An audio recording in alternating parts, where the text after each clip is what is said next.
In today's video, I'm going to teach you how to create a filter in Jira step by step. If you're managing projects and tasks in Jira, having a clear view of what's most relevant to you is crucial. Custom filters can be your best allies, giving you a focused view of tasks, bugs, or relevant items you frequently work with. Let's get into how you can create these in just a few simple steps. First, open your preferred web browser and navigate to the Atlassian website. Atlassian is the parent company of Jira, which many software, IT, and business teams use for collaboration. You'll start your journey here, so type in the URL or click on your bookmark if you've got it saved. Once on the website, look towards the top right corner of the page. There you'll see the Sign In option. Go ahead and click on it. You'll need to enter your credentials to access your Jira account. If you have multiple accounts, make sure you're logging into the correct one. Once you've signed in, you'll be taken to the Atlassian homepage. From here, you want to navigate to your Jira home.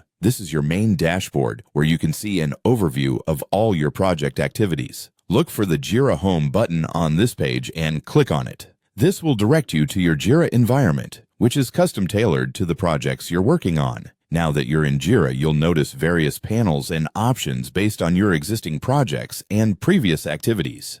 Your task is to locate a section called More.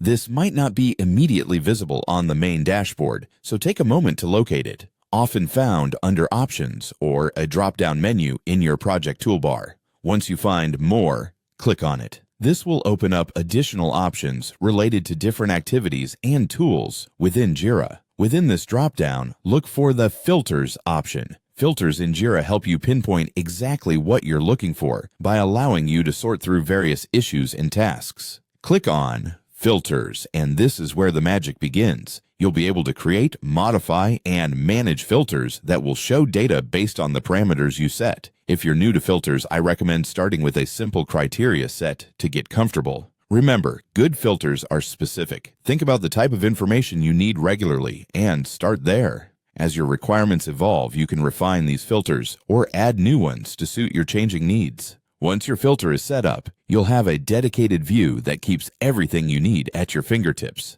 letting you work smarter, not harder. And there you have it. Now you know how to create filters in Jira, which will undoubtedly streamline your project management workflow. Thank you for tuning in, and happy filtering!